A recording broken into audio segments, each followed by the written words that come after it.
So welcome everybody to the first unit of Holistic Health course. And what we're going to discuss today is just an introduction to the subject.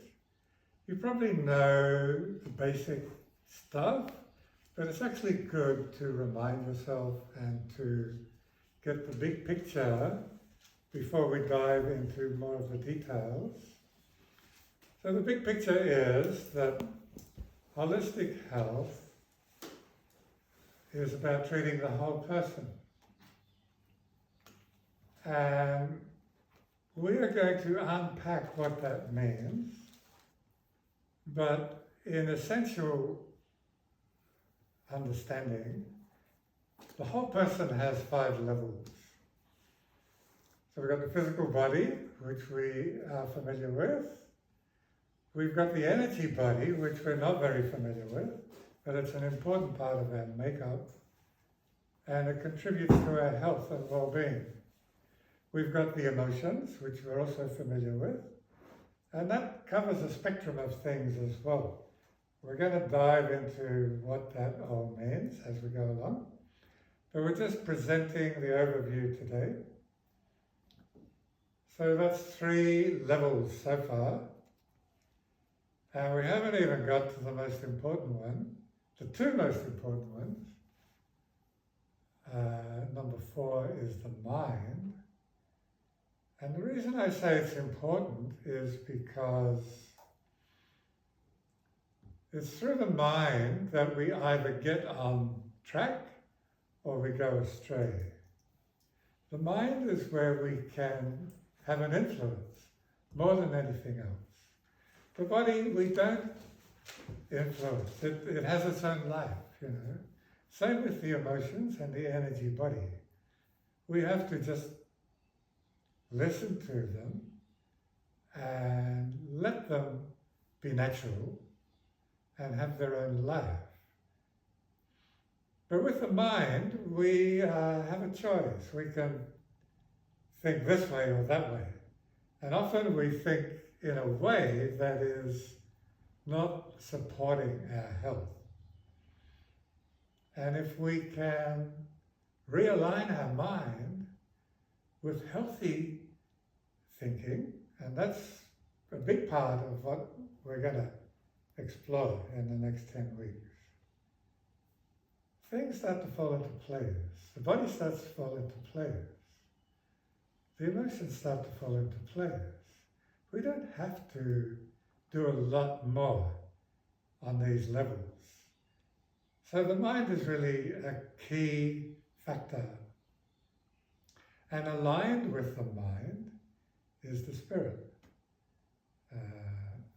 Spirit, again, is kind of this innocent, natural, very ungraspable element of our makeup. But aligning the mind with spirit is also important. So that's the 5 levels of our being, and that's what we mean by holistic understanding, holistic health. We're talking about health, and that just means don't get sick, maintain well-being, and try to enjoy your life. It's very simple, but when you look around in our culture, is it happening? Not much. Are people enjoying their life? Nik noi, as they say in Thailand, not much. There's a lot of anxiety, stress, depression, and yet we have the most sophisticated, supposedly developed health system on the planet. So what's going on? Why aren't we healthy? Why aren't we experiencing well-being? That's what we want to find out. What happened? So we're going to recognize that Western medicine and holistic health and holistic therapy don't meet very much. Western medicine is really just focusing on one or two things, usually just the body, how to fix up the body. And when you do that, in our understanding, you're trying to fix symptoms. The body breaks down, and 9 times out of 10, our physical ailments are symptoms of something else going wrong in the emotions, in the mind, or even in the spirit, So all this tinkering with symptoms, it might give you short-term relief. You might take the pill and not have the headache, or sleep a bit better, or even have less depression. But are you looking at the cause? And are you creating well-being? Do you feel better? In my experience, I would say about 70% of people's illness is what we call psycho-somatic. In other words, it's a physical ailment that has a cause which is not physical. It's emotional, it's mental, it's energetic, it's sometimes even spiritual,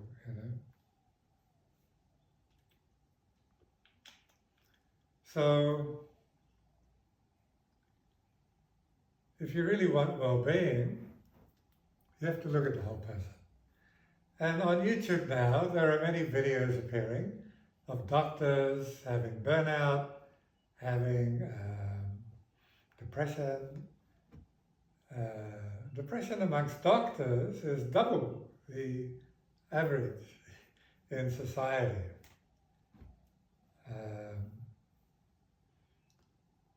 So even the medical profession is not doing very well. They're suffering. And to be honest, I would like this sharing that we're having today be a bit more informal. I'm aware of this silly gadget over here. We're recording this for other people. It's inhibiting me a little bit. I would like you to be a bit more involved if you have a question. I had a discussion with Kimberly outside just now, and she wants to contribute something. She was discussing holistic health with her American friends and getting feedback.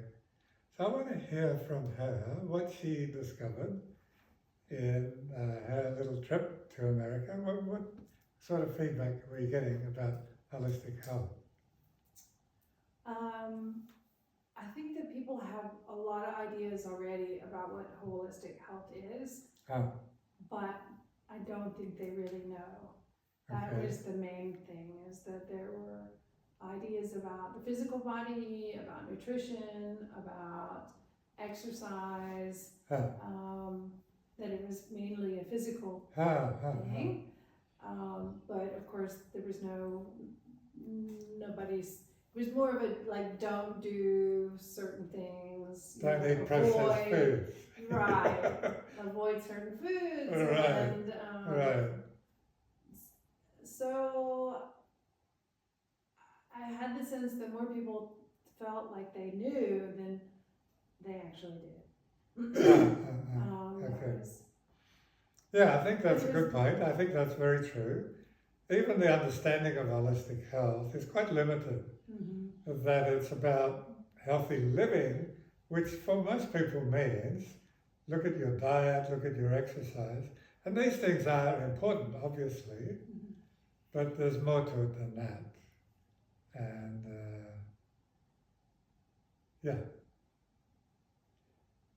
It's very sad, actually, that Western medicine doesn't include holistic principles.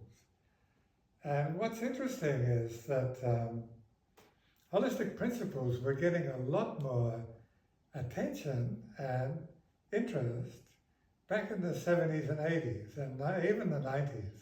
There were people like Deepak Chopra. There were a lot of courses that you could attend in Australia, in England, in America, about holistic therapy, you know. And when we went back to Australia just a few years ago, a lot of this was just dying out. The mainstream had taken over, and the pharmaceuticals had somehow put their influence into the news, the way of thinking, so that this attempt by us, which is the alternative 10% of society, to bring in holistic thinking as a way of life, as an alternative option, was getting pushed away. Hillary Clinton tried to introduce all sorts of people into the medical establishment when Bill Clinton was in power. She set up a task force. She invited people like, I don't know, Deepak Chopra, all these guys, to contribute. The whole thing fell in a heap. I think people from the establishment got threatened, and anyway, it's gone. Whatever she tried to do never happened. So we're now with a very limited, very pharmaceutical-oriented Western medicine. It's a bit sad. So you have to come to Pi to learn about holistic medicine. But what you're learning is going to be incredibly valuable. And I think that's why we need this silly camera here.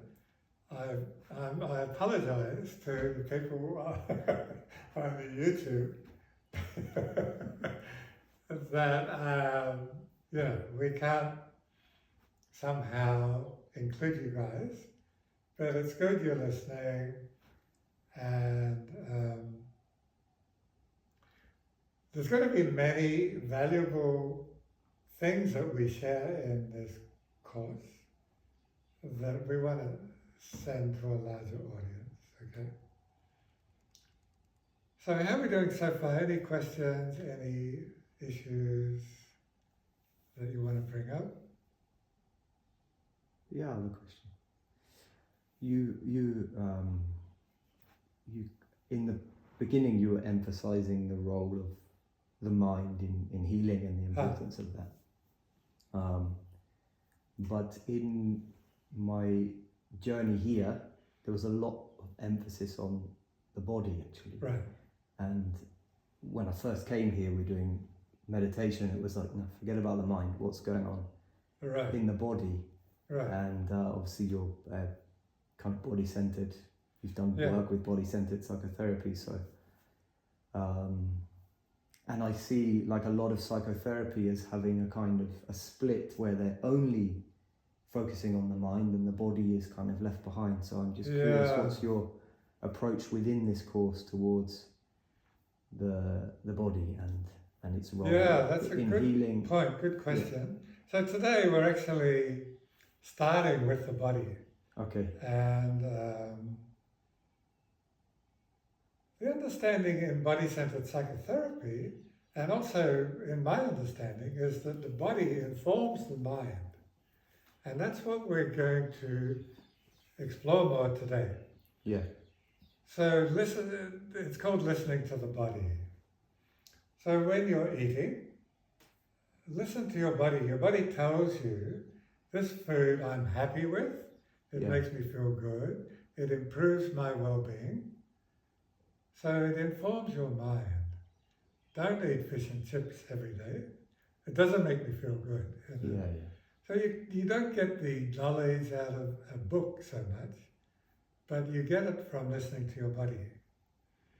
But there are other things that you may not be aware of initially. And when it comes to the mind, it's an important tool in our healing journey. And when we get to the mind, we will understand what that means. Mm-hmm. Like, for example, the subconscious mind has a belief system that I'm not good enough. It's not true, but you believe it. So we have to address that as part of your healing journey. Yeah. So that's the mind part of healing. Yeah.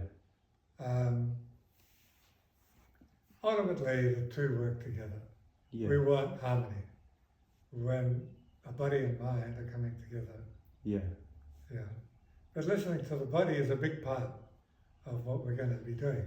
And the building a reconnection to the body as well, right? Because I feel a lot of people's core issue is probably a lack of connection to the body in the first place. Like, you're just one step ahead of me today. Okay. I was about to go there. Okay, that's right. Jump in. Yeah, you're exactly right. Yeah.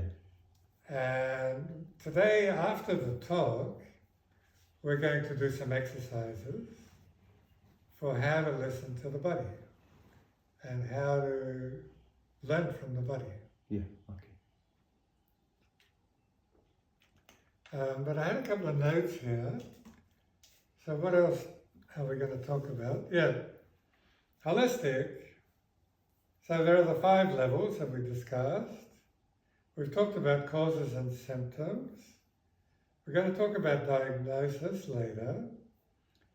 Other contributing factors are lifestyle, family history, and cultural factors, which we won't go into too much detail, but I'll just throw it out. These contribute to our health and well-being. So it's not just we're us in isolation, it's also family and culture. And they're important contributors. So we want to figure that out at some point. There's another thing in healing work that's worth considering, and that is counselling versus therapy.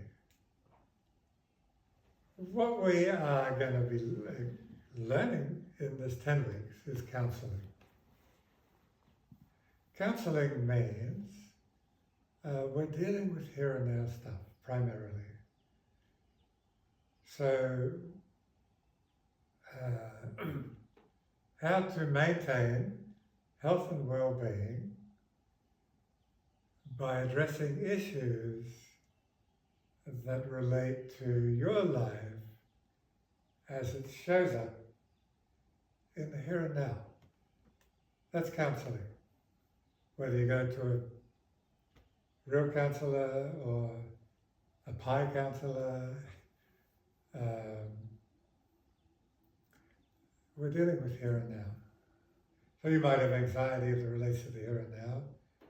You might have overweight that relates to the here and now. So that's the kind of issue we deal with. Therapy is a part of the healing journey, but it deals with issues that come from your past, your childhood, or your culture. And we're not going to be doing that. This is not therapy training. If you want to learn about it, we're going to touch on it when we're going to include it a little bit. We'll do a little bit of inner child stuff, but primarily it's counselling. I think inner child is really interesting and important, and it's actually simple and easy to do. We might do 1 or 2 units based on inner child because it's valuable. But we're going to learn counselling skills and how to talk to someone in a way that helps them to unburden, unravel, understand the healing process. So that's part of the course. But therapy, not so much, okay?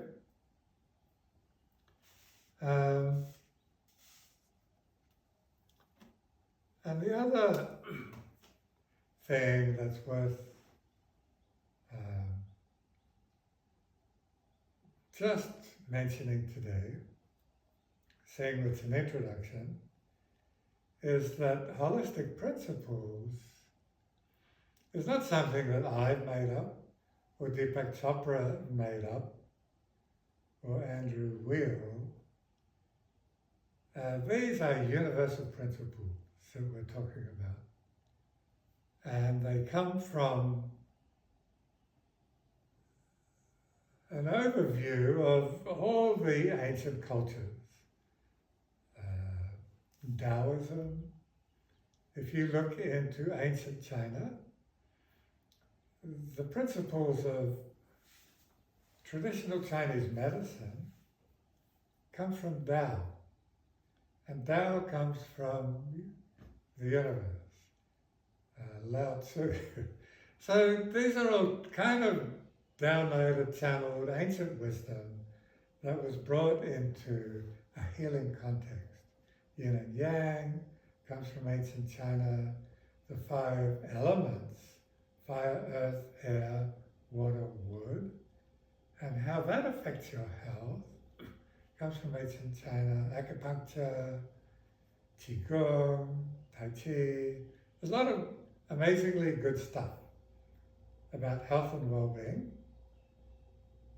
And unfortunately, China now is kind of disregarding its great culture, you know. But one of my trainings was in acupuncture. I spent 3 years studying acupuncture and traditional Chinese medicine. So I've got a background in that. I understand these principles and how they apply to holistic health. One of the great things we learned in our course of traditional Chinese medicine is that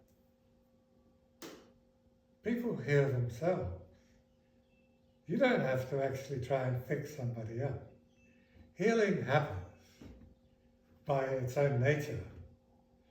If you just guide them back to a healthy lifestyle and a healthy way of thinking, the rest happens. You're not healing anybody. And that's an amazing thing to understand, you know, that we just are guiding people back to the natural process of healing. So when you sleep, you're healing yourself. When you eat well, you're healing yourself. When you exercise.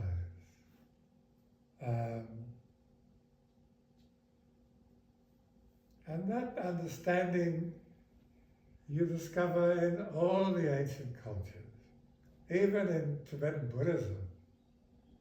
One of the great things that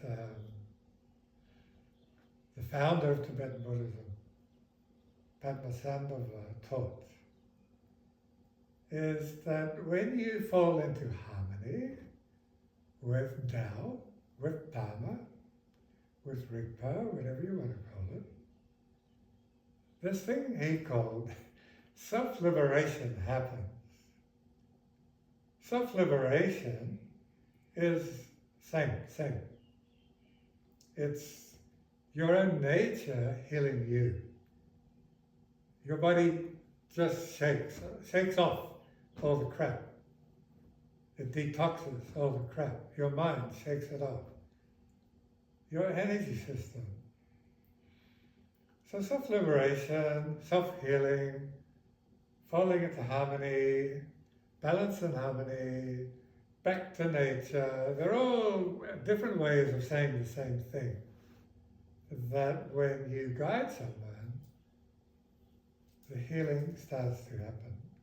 They come back a week later and say, yeah, I feel better. And you didn't really do very much. So that's the ancient understanding of holistic health. Ayurveda, I don't know, is it the same? In Ayurveda, yes, it's also based on that, but it's got definitions of within a cultural context as well. However, it is also a very holistic tradition of understanding what is essentially the truth of your own system. So they do regard it as a system, as has been discussed with all the other ancient systems. There's the body, the spirit, the mind, the emotions. All these are taken into context in Ayurvedic healing. I'll mention this because I do have a background in Ayurvedic health and medicine. So in this context, it's about finding the homeostasis, the balance between these various elements. So the first step is to figure out which aspect of these systems is affecting a person at this time. Where the imbalance is. Where the imbalance is. Yeah. That's the first step. Right. So it's not, like this is the principle. And that comes through in counselling. It's almost a counselling context that comes in, where the Ayurvedic doctor or facilitator then gets the person involved to discuss basically what is your core presenting complaint, and then treating it through natural methods. Right. A lot of it has to do with also herbal medicine, which is a big part of it, but the herbal medicine itself is not something that's just one size fits all. The way in which each tincture is prepared is based on something very personal, which is dependent on the core presenting issues. So yeah, we were taught the same thing in acupuncture and TCM, that initially there is a diagnosis, and you try to understand where is this person's imbalance. And we use the 5 elements to correct imbalances. And our understanding was that there may be 5 people with migraine headache or insomnia showing up. One may have an imbalance in the water element, another in the fire element. And so the same symptom you would treat quite differently according to where their imbalance is. So you're not treating symptoms so much as trying to understand the cause in holistic terms. And there are different systems of understanding the cause.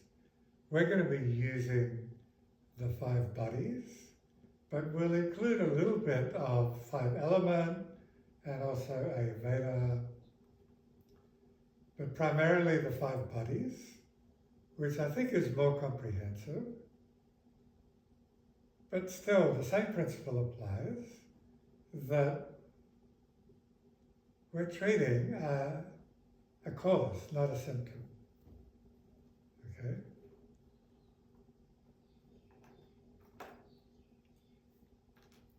And we might treat 3 cases of depression quite differently. We don't just give them the pill, If you go to YouTube now, there's a lot of, I've been researching this a little bit. There's a lot of videos about people trying to get off antidepressant. It's quite grim, actually, some of the stories.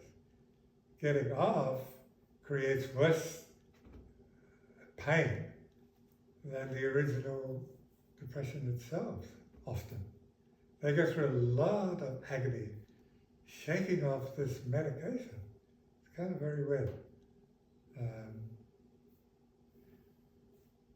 So holistic therapy, holistic principles are needed more than ever in our culture, in our society, and they are more than ever being overlooked.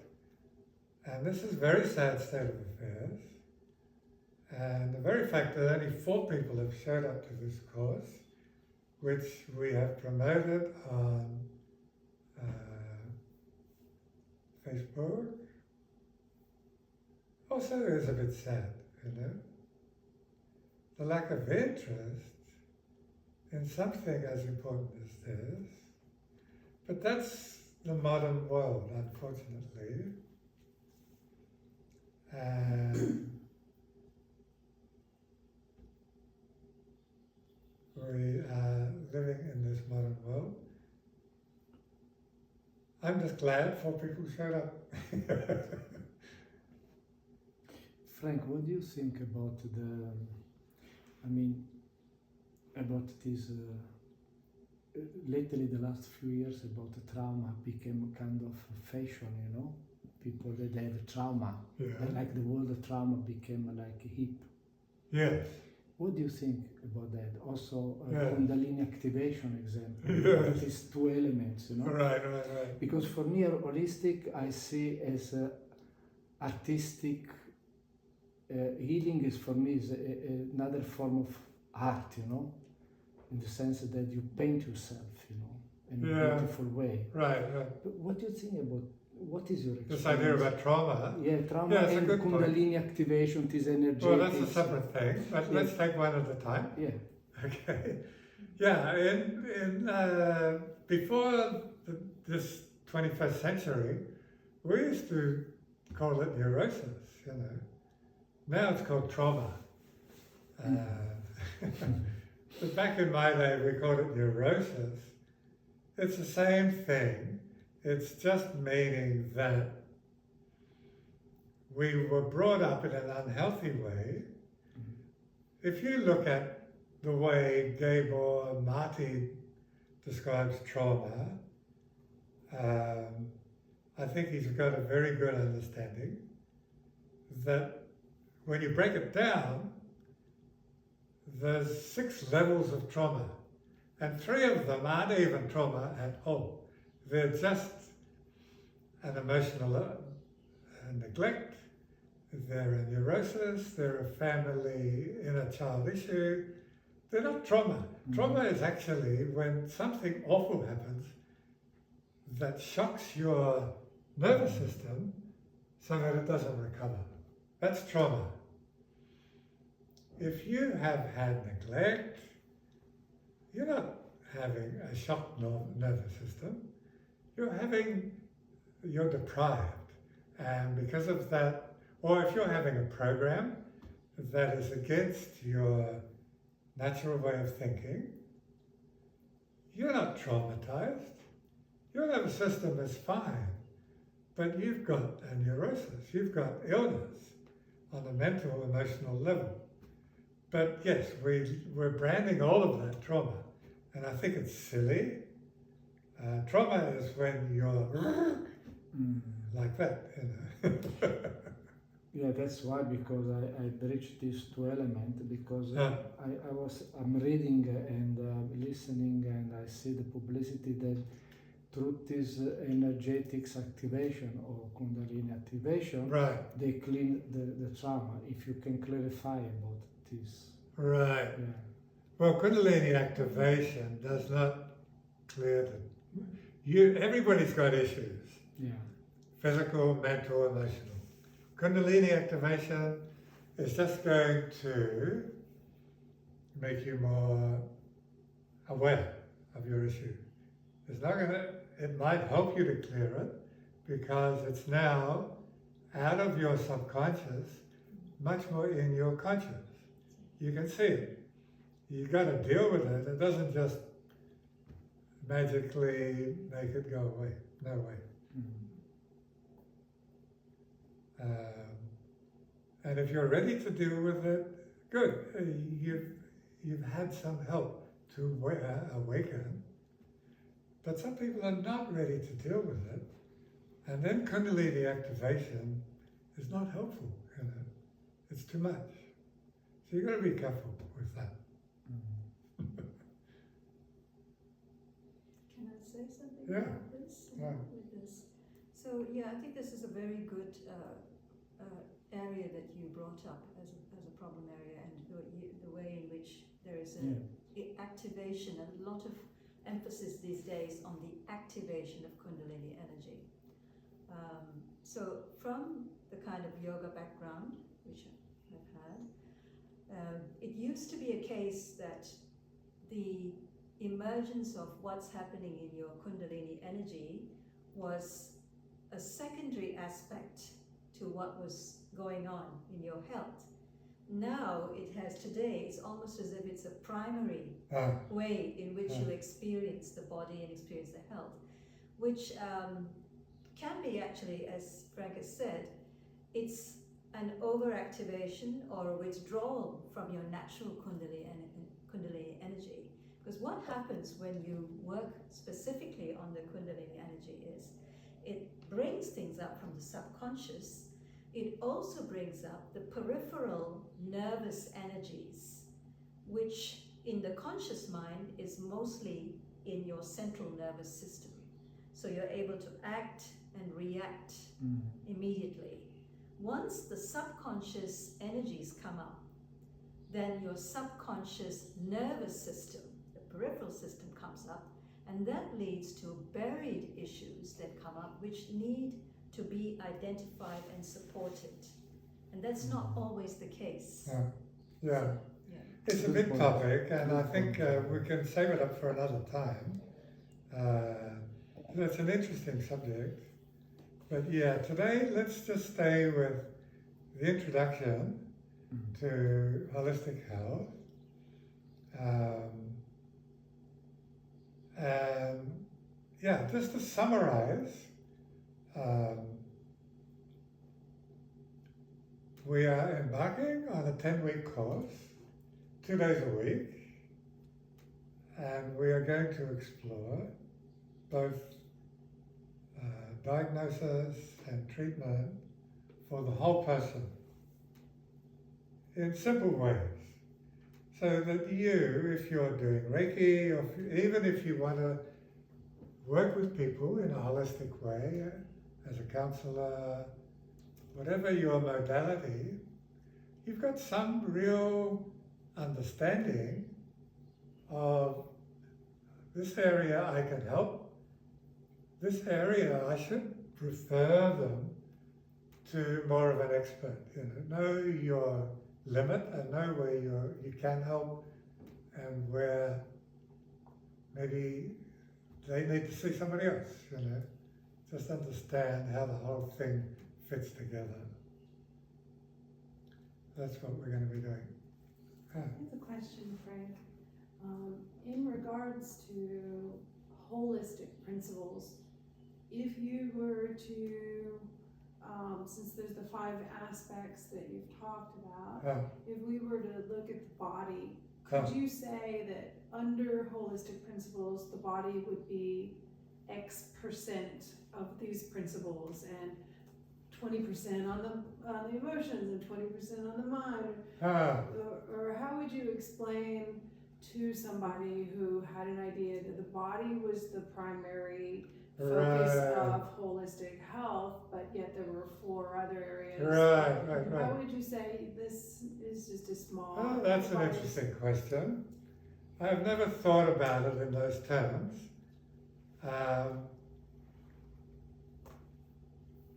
I can't really break it down in percentages. And what's interesting about your question is, now that I think about it, I think it's going to be different for everybody. Some people really emphasize the body because that's their karmic destiny in this life. Some people really emphasize the heart or the mind because that's their karmic destiny in this life. So I don't think there's a one-size-fits-all in terms of how we break it down, I do think that, like I said before, the influence of our way of thinking has a slightly bigger role to play in terms of diagnosing and counselling and healing than maybe the other factors. That's all. But I think everybody's unique, and that's what's amazing about this work. Everybody who walks in this door, I can't I can only use 50% of my training and my knowledge. The other 50% is just intuition and being open to this person in this moment. And that's something you can't learn, and I can't teach. But if you're going to be working with people, I'm only giving you 50% in this course. The other 50% is actually already in you. You've already got it. You just need to get confidence and clarity about your own intuition. And Santa's been on that journey. Do you want to share a bit about your journey of discovering your 50%? That's well, I think your point about karmic destiny was a very good one. In a nutshell, whatever I might be able to contribute or share with people in terms of therapy and counselling and an innate intuitive aspect or visionary aspect, all this was something I must have brought in with me, but through, as you said, programming, the word, and a whole lot of experiences through life, this lay buried, this lay deeply buried, and in fact, those who recognized it encouraged me to try and eliminate it, which meant that I had a whole series through my life of not going there at all, to the point where it was more oriented towards operating in the world of, the majority world of there is no such thing as a sixth sense, for instance. Abilities to feel and experience the spirit was also non-existent. And the interesting thing is, when you mentioned even your aspect about Kundalini shifts and so on, certain experiences happened at some point early in my life where there was no way in which I could deny something that had become a distant echo. It came up in my dreams, it came up in my subconscious, this idea of being able to tune into the intuitive aspect. And then because that voice became louder and clearer, to the point where there were certain experiences that put me into almost a shock of recognizing that this is the most important thing, the only way life could change and bring me the opportunities that I would have liked to be the kind of person and live the life that was innately real to me as a soul. It was important to not listen to all these other voices. And that is not easy when you are, as I was, in a situation and cultural milieu where these things are non-existent almost. In fact, you could be even prosecuted for it in some way. But this became so important, so it is a lot about what you said about confidence. When you tune in to your inner voice and your intuition, you've got to trust in the universe in the end. Trust in something bigger and more important than the 100 voices around that say don't go there. And that's not easy for many. But when that becomes so real and so true, and you start to feel not only that it resonates with your heart, but your whole being starts to feel something glow, a light inside that you couldn't see before, then you go there. So that's how I put it. And I was willing, in my case, to go, this is the way to go, into this light, never mind all of this. And if you stay true, it's like someone said to me, who's also got a background in healing, and this friend of mine was a sailor. He said that he would go on the open seas, and sometimes his instruments, barometers and so on, malfunctioned. But he steered his way through a storm just by just following the wind, the currents which he had learned to read, trusting that the larger sea and ocean and universe would support him rather than these tiny instruments. So that's how I put it. Intuition, the ability to enter into, is like the open ocean and the open sky, not the instruments that we are asked to follow, the systems that we are asked to follow. Okay? Beautiful. Okay. So, yeah. We give you 50%, the other 50%. Come on, you've already got it. You've already got it. Trust your inner light, trust your inner voice. They are there in every one of you, every one of us. And you're going to develop confidence on the job. And one of the things in this course that we're going to do is both theoretical and practical. This morning we give a little theoretical talk, and then we'll take a break now, and then we'll do some little practical exercises that you can explore and maybe use with people. And that's how the structure will be. Some theory and some practice. So, okay?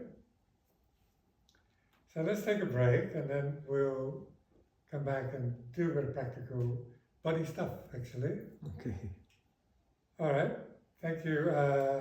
There's some water outside. We'll take a 10-15 minute break.